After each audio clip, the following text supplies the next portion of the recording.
AIB 2022 की तैयारी के लिए हम एक फिर नए पेपर सेट के साथ आपके सामने प्रस्तुत हैं। आज हम लोग भारतीय साक्ष्य अधिनियम का सेकंड सेट लगाएंगे, जिसके पहले आपने अगर ये वीडियो नहीं देखा है, डिस्क्रिप्शन में आपको लिंक मिल जाएगा, प्लेलिस्ट भी उसका बना हुआ है, वहाँ से आप जाके उसे चेक कर सकते हैं। तो मोस्ट इंपॉर्टेंट क्वेश्चन हैं, इंपॉर्टेंट क्वेश्चन को विद डिस्क्रिप्शन पूरे समझाते हुए सारी चीज़ों को हम लोग यहाँ पर देख रहे हैं। तो बिना किसी फर्दर डिले के चलिए स्टार्ट करते हैं आज का ये सेशन और देखते हैं कि क्या इंपॉर्टेंट क्वेश्चन आपके इस एग्जामिनेशन के लिए ज़रूरी हैं। भारतीय साक्ष्य अधिनियम 1872 लागू होता है किन परिस्थितियों में, किन चीज़ों पर? तो प्रशासनिक अधिकरण की कार्यवाही पर, मध्यस्थी की कार्यवाही पर यानी बिचौलिया कंडीशन में, या फिर अवमानना की कार्यवाही पर, या फिर उपरोक्त में से कोई नहीं, किस कंडीशन में होता है? तो देखिए, भारतीय साक्ष्य अधिनियम जहाँ पर हम लोग इंडियन एविडेंस एक्ट की बात करेंगे, जहाँ पे प्रूफ देने की बात करेंगे 1872, वो सभी पर लागू हो सकता है, लेकिन कुछ कंडीशन पे नहीं होता। जैसे पिछली बार हम लोगों ने पिछले एपिसोड में देखा कि प्रशासनिक होते हैं अधिकारी, उन पर लागू ये नहीं होता है। तो कल हमने इस चीज़ को समझा था कि तीनों सेनाओं पर, विंग जो तीनों सेनाओं की हैं उन पर लागू नहीं होता। इसके अलावा जो कंडीशन है वो ये कि प्रशासनिक अधिकरण की कार्यवाही पर लागू नहीं होता, और जो मीडिएटर कंडीशन होती है वहाँ पर भी ये लागू नहीं होता है। तो बेसिकली ये अवमानना की कार्यवाही पर इन तीनों के ऑप्शन के अकॉर्डिंग अवमानना की कार्यवाही पर लागू होता है, तो इसलिए हम ये कह सकते हैं कि यहाँ पर ऑप्शन नंबर सी इसके लिए सही होगा। तो इस तरह से आपको चीज़ें तैयार करनी है। एआईबी के एग्जामिनेशन में आप सभी को पता है कि अगर मिनिमम स्कोर आप करते हैं तो एआईबी का सीओपी नंबर यानी कि सर्टिफिकेट ऑफ प्रैक्टिस नंबर आपको मिल जाता है। उस नंबर के बाद आप किसी भी जो है न्यायालय में जाकर प्रैक्टिस कर सकते हैं एज एन एडवोकेट। और इसके अलावा आप एपीओ या फिर किसी पीसीएस जे जैसी तैयारी कर रहे हैं जो लॉ से रिलेटेड है, तो उसके लिए आप चैनल जरूर सब्सक्राइब कर लें, क्योंकि आपको यहाँ पर सारा डिटेल्ड में सब कुछ सिलेबस मिलने वाला है, कोर्स मिलने वाला है। चलिए नेक्स्ट वन क्वेश्चन देखते हैं कि भारतीय साक्ष्य अधिनियम में कितने अध्याय व धाराएं हैं। बहुत इंपॉर्टेंट क्वेश्चन, इसमें कुल कितनी धाराएं हैं और कितने अध्याय हैं। तो जो भारतीय साक्ष्य अधिनियम है, देखिए उसको टोटल 11 अध्याय में बांटा गया है। पहले तो ये समझ लें, कुल 11 अध्याय में बांटा गया है। और 11 अध्याय जब कहेंगे तो सीधे सीधे देखिए दिखने भी लगा कि 167 इसमें कुछ धाराएं मौजूद हैं। तो अध्याय यानी भाग की बात करें, चैप्टर 11 चैप्टर में डिवाइड है, 167 इसके अंदर आर्टिकल्स यानी कि एक्ट मौजूद हैं, धाराएं सेक्शन जिन्हें कहते हैं मौजूद हैं वो।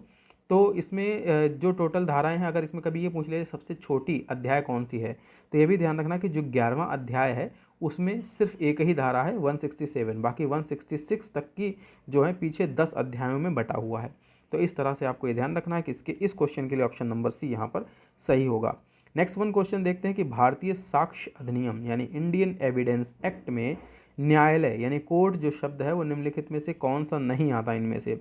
तो जितने भी न्यायाधीश हैं क्या सभी इसके अंतर्गत आते हैं, या फिर साक्ष्य लेने या फिर वैध रूप से अधिकृत देने करने वाले व्यक्ति को इनके अंदर रखा गया है, या फिर सिटी मजिस्ट्रेट या फिर मध्यस्थे? तो इसमें पूछा गया कौन नहीं आते हैं, यानी हमें वो कंडीशन बनानी है जो इसमें नहीं आते हैं। आने वाली कंडीशन हमें नहीं शो करनी है, हमें ये बताना है कि कौन इसमें से नहीं आता है। तो नहीं आने वाली कंडीशन में देखिए सभी न्यायाधीश तो इसके अंतर्गत आते हैं। साक्ष्य लेने के लिए, एविडेंस लेने के लिए जिन्हें अधिकृत किया गया है वह भी इसके अंतर्गत आते हैं। सिटी मजिस्ट्रेट एक न्यायिक अधिकारी के तौर पे जाना जाता है, तो वह भी इसके अंतर्गत आता है। अब बिचौलिए की बात करते हैं, मीडिएटर यानी किसी चीज़ का समझौता कराने वाले व्यक्ति की, तो वो इसके अंतर्गत नहीं आता है। तो इस प्रश्न के अनुसार अगर देखेंगे तो यहाँ पर मध्यस्थ्य नहीं आता है, तो इस कंडीशन में ऑप्शन नंबर डी इसके लिए सही होगा। देखिए कोई भी अगर आपका कन्फ्यूज़न होता है, इसके रिलेटेड कोई क्वेश्चन होता है, तो आप कमेंट्स के थ्रू पूछ सकते हैं। इसके अलावा आप हमें टेलीग्राम पे ज्वाइन कर ले, वहाँ पीडीएफ आपको इस क्वेश्चन का, इस सेट का मिल जाएगा, वहाँ से भी आप इसको प्रिपेयर कर सकते हैं। अगला प्रश्न देखते हैं, नेक्स्ट क्वेश्चन की भारतीय साक्ष्य अधिनियम किसके सामने कार्यवाहियों में प्रयोग नहीं लाया जाता, तो किसके समक्ष? सिंपल सी चीज़ है, अगर आप पॉइंट टू पॉइंट याद करते चलेंगे तो अगला क्वेश्चन आपका देखते ही सॉल्व हो जाएगा। एग्जामिनेशन में देखिए सेकंड और मिनट का बड़ा फ़र्क होता है। अगर आप मिनट में क्वेश्चन सॉल्व करते हैं तो दैट मीन्स आप डाउन लाइन में जा रहे हैं, और अगर आप सेकंड में करते हैं सॉल्व तो आप अप यानी आगे बढ़ रहे हैं। तो कोशिश कीजिए कि क्वेश्चन देखते ही सॉल्व कर सके, पीछे की चीज़ों को याद करेंगे तभी ये पॉसिबल होगा। भारतीय साक्ष्य अधिनियम की बात कर रहे हैं, कार्रवाइयाँ जो होती प्रयोग में लाया जाता है, तो न्यायाधीश के समक्ष कार्रवाइयों में से प्रयोग लिया जाता है। लेकिन मजिस्ट्रेट के समक्ष की बात करें तो वहाँ भी इसे प्रयोग नहीं, कार्रवाइयों में प्रयोग किया जाता है। तो वहाँ पे उस जगह पे भी ये जो है भारतीय साक्ष्य अधिनियम किसके सामने कार्रवाई में प्रयोग नहीं लाया जाता, ये पूछा जा रहा, तो वहाँ भी किया जाता है। ऐसे व्यक्तियों के सामने जो विधिक रूप से साक्ष्य लेने के लिए अधिकृत किए गए हैं उनके समक्ष भी ये किया जाता है, लेकिन मध्यस्थ के समक्ष यानी मध्यस्थ जो मध्यस्थ लोग हैं यानी मीडिएटर्स उनके समक्ष ये नहीं किया जाता है। तो इसके लिए ऑप्शन नंबर डी सही होगा। And the next one question की अधिनियम की धारा 3 में परिभाषित शब्दों के संबंध में निम्नलिखित में से कौन सा सही नहीं है। हमें यह बताना है कि कौन सा सही नहीं है। तो तथ्यों कोई एविडेंस जो है वो न केवल फिजिकल यानी भौतिक रूप से होता है बल्कि मनोवैज्ञानिक तथ्य भी सम्मिलित होते हैं उसमें। ये चीज़ क्या सही नहीं है बताना है। न्यायालय में मध्यस्थ्य सम्मिलित हैं यह बताना है। या शिला पर उत्कीर्ण लेख दस्तावेज हैं, क्या ये गलत है या फिर ये गलत है। इसमें सही नहीं पूछा जा रहा कि कौन सा सही नहीं है, मतलब गलत कौन सा है ये बताना है। तो कोई तथ्य साबित नहीं हुआ कहा जाता है जब तक उसे साबित ना किया गया हो या ना साबित किया जाए। तो इसमें कौन सी कंडीशन में, क्या कंडीशन में ये चीज़ें एविडेंस में नहीं आती हैं, यानी धारा 3 के तहत कौन सी चीज़ एविडेंस नहीं है। तो देखिए तथ्य जब की बात करते हैं तो वो तथ्य जो होता है भौतिक हो या मनोवैज्ञानिक हो, वो दोनों ही तथ्य सम्मिलित होते हैं। यह पहला तो प्रूफ धारा 3 के अंतर्गत दिया गया है। दूसरा, न्यायालय में मध्यस्थी की सम्मिलिति, तो ये चीज़ आपको बार बार पढ़ते जा रहे हैं कि इसमें मीडिएटर का कोई रोल नहीं है साक्ष्य अधिनियम के अंतर्गत। तो ये तो ऑप्शन नंबर टिक हो गया। लेकिन आगे के ऑप्शन की बात कर लें कि शिला पर उत्कीर्ण लेख, यानी अगर किसी पत्थर पर कुछ उकेरा गया है, लिखा गया है, तो वो एक प्रकार का दस्तावेज है, इसे आपको ध्यान रखना है। अगर प्रश्न कभी इससे अलग पूछा जाए कि ये क्या दस्तावेज है तो आप उत्तर देंगे हाँ।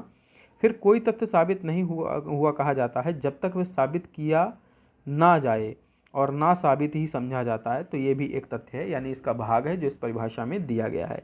आप बहुत डिटेल में जब भारतीय साक्ष्य अधिनियम को पढ़ेंगे तो कुछ चीज़ें आपको वहाँ पे एज इट इज़ मिलेंगी और कुछ चीज़ें आपको और डिटेल में जानकारी मिल जाएगी वहाँ से। नेक्स्ट वन क्वेश्चन देखते हैं कि निम्नलिखित में से कौन सा शब्द भारतीय साक्ष्य अधिनियम की धारा 3 के अंतर्गत परिभाषित नहीं है। तो इनमें से कौन सा नहीं है। न्यायालय, दस्तावेज, साक्ष्य, संस्कृति, संस्वीकृति। अब बहुत इंपॉर्टेंट क्वेश्चन है, इसको वर्ड टू वर्ड आप देखेंगे तो यहाँ पर जो धारा 3 के अंतर्गत परिभाषा दी गई है, तो भारतीय साक्ष्य अधिनियम के अंतर्गत जो 3 चीज़ों का वर्णन किया गया है, जिसमें न्यायालय है, दस्तावेज है, साक्ष्य है। लेकिन जहाँ पर संस्वीकृति की बात करते हैं तो धारा 3 में नहीं है। अगर कभी आपसे पूछ लिया जाए धारा 3 के अंतर्गत ये नहीं तो किस में है, तो ये धारा 24 में दिया गया है और 24 से लेकर 30 तक में इसका वर्णन किया गया संस्वीकृति। ये साक्ष्य अधिनियम में मौजूद है शब्द, लेकिन धारा 24 से लेकर 30 के मध्य में इसके बीच मौजूद है। तो इसलिए यहाँ से आप इसको याद रखेंगे और इस प्रश्न के लिए उत्तर ऑप्शन नंबर डी सही है। नेक्स्ट वन क्वेश्चन देखते हैं कि निम्नलिखित में से कौन सा तथ्य है, यानी कौन सा ऐसा चीज़ है जो एविडेंस है यानी फैक्ट है, क्या है इनमें से। तो हरि ने कहा, कुछ भी कहा वो मैटर नहीं करता है, बट क्या वो तथ्य है। मोहन ने देखा, देखना क्या तथ्य है। राम ने झूठ बोला, क्या ये तथ्य है। तो ये सारी चीज़ें फैक्ट के अंतर्गत आती हैं या नहीं, इस पर विचार करना है, ये भी सभी। तो बेसिकली चीज़ें समझ लीजिए, साक्ष्य अधिनियम के तहत यानी एविडेंस एक्ट के तहत जो साक्ष्य की बात करते हैं तो वो सुनी गई बात, कही गई बात, इन दोनों को सम्मिलित किया जाता है। और झूठ बोलने की बात को भी साक्ष्य के तौर पे माना जाता है कि झूठ बोलना एक प्रक्रिया है सच के विपरीत, लेकिन फिर भी बोला तो गया, कहा तो गया, तो वो एक कथन है, तो उसको भी हम लोग साक्ष्य के तौर पे मानते हैं। तो इस प्रश्न के लिए ये तीनों ही ऑप्शन है, तो दैट मीन्स कि ऑप्शन नंबर डी सही होगा, क्योंकि सारे ही ऑप्शन इसके लिए सही दर्शा रहे हैं आंसर के बारे में। भारतीय साक्ष्य अधिनियम में जब इसको देखेंगे तो धारा 3 के पैरा 2 में दिया गया है कि ख और ग के स्पष्ट कहा कि मनुष्य का कुछ सुनना, देखना या कोई शब्द कहना एक तथ्य है। तो वहाँ से आपको ये जानकारी डिटेल में मिल जाएगी। बाकी चीज़ें आप यहाँ नोट कर सकते हैं। कोई कन्फ्यूज़न होगा तो आप कमेंट्स के थ्रू अपना क्वेश्चन पूछ सकते हैं। नेक्स्ट क्वेश्चन देखते हैं कि निम्नलिखित में से कौन सा तथ्य है। सोहन ने एक गाय देखी, क्या ये तथ्य है। मोहन ने सोहन से जाने को कहा, क्या ये तथ्य है। शीतल की बड़ी इज्जत है, क्या ये तथ्य है। तो इसमें क्या कंडीशन, देखिए गाय देखी, देखने का काम हो रहा है, तो ये तथ्य तो है, अभी बात की पीछे। कहने की बात चल रही है, मोहन ने सोहन से जाने को कहा, यह भी एक तथ्य है, सबूत है। और तीसरा, इज्जत, किसी का जो एक रेपुटेशन होता है, यानी किसी की जो मान होता है, एक प्रतिष्ठा होती है, वह भी एक तरीके का साक्ष्य है, तथ्य है। तो इस चीज़ को भी इसके अंतर्गत रखा जाता है। तो इस प्रश्न के लिए तीनों ही ऑप्शन सही हैं, तो ऑप्शन नंबर डी टिक करेंगे, क्योंकि उपरोक्त सभी यानी ऊपर के दिए हुए सभी जो हैं इसके लिए सही हैं। तो इसके अंतर्गत हम ये बात यहाँ कह सकते हैं। चलिए नेक्स्ट वन क्वेश्चन देखते हैं, बहुत ही इंपॉर्टेंट। कोई भी मानसिक दशा जिसका भान किसी व्यक्ति को हो, यानी कोई मेंटल कंडीशन की जिसका जो किसी दूसरे व्यक्ति को इसका आभास हो, तो उस कंडीशन में क्या ये कहा जा सकता है कि तथ्य नहीं है या फिर तथ्य है। या फिर तथ्य से अन्य एक दशा है कोई ऐसी, या फिर इसके अतिरिक्त तथ्य नहीं है, वर्णचित्त की एक स्थिति है। तो क्या कंडीशन है? तो भारतीय साक्ष्य अधिनियम के धारा 3 में वर्णन दिया हुआ है साफ तौर पे कि ऐसी कोई वस्तु, ध्यान से समझिएगा बात को, ऐसी कोई वस्तु जो वस्तुओं की अवस्था या फिर वस्तुओं के संबंध जो इंद्रियों द्वारा बोधगम्य हो, जिन्हें हम इंद्रियों के द्वारा पता लगा सकें। शब्दतः जो दिया हुआ पहले मैं आपको बता देता हूँ एग्जैक्टली जो दिया है। और दूसरा ये लाइन कहा गया है कि कोई मानसिक दशा जिसका भान यानी जिसका पता किसी व्यक्ति को हो, अतः वह विकल्प बी भी इसके लिए सही हो जाएगा। तो बेसिकली वहाँ पर ये दोनों चीज़ें दी हैं। तो तथ्य क्या है? वहाँ पर जब किसी व्यक्ति के इंद्रियों द्वारा बोधगम्य हो, यानी कि हम सेंस के द्वारा उसे आइडिया लगा ले, तो वो भी एक तथ्य के अंतर्गत आता है। और इसके अलावा मानसिक दशा जिसको हम महसूस कर सकें, वह भी इसके अंतर्गत आता है। तो यह तथ्य है, प्रश्न जो कह रहा है उसके अकॉर्डिंग ये तथ्य है, तो ऑप्शन नंबर बी इसके लिए सही होगा। नेक्स्ट वन क्वेश्चन देखते हैं। एक व्यक्ति की कुछ ख्याति है, यानी कोई प्रसिद्ध है व्यक्ति, बड़ा फेमस व्यक्ति है कोई, यह एक क्या है? तथ्य है, तथ्य के से अलग है या तथ्य नहीं है, या फिर विचार जो तथ्य नहीं हो सकता। तो बड़ा सिंपल सा है, पीछे हमने बात की कि जो कोई फेमस पर्सन होता है उसकी जो एक प्रसिद्धि होती है वह एक प्रकार का तथ्य है, इसे तथ्य के अंतर्गत रखा जाएगा। तो ऑप्शन नंबर डी ए इसके लिए सही होगा। तो ये थे आज के वो इम्पॉर्टेंट क्वेश्चन जो आपके एग्जामिनेशन के लिए बहुत ज़्यादा इम्पॉर्टेंट हैं, बहुत ही ज़्यादा एक अच्छे क्वेश्चंस हैं, और इनकी प्रिपरेशन के लिए आप लगातार इस चैनल पे बने रहें। चैनल को अभी तक आपने सब्सक्राइब नहीं किया तो चैनल को सब्सक्राइब जरूर कर लें। एक ऐसे ही नए और मज़ेदार वीडियो के साथ नेक्स्ट सेशन में फिर मिलेंगे, तब तक के लिए स्टे हैप्पी, स्टे सेफ।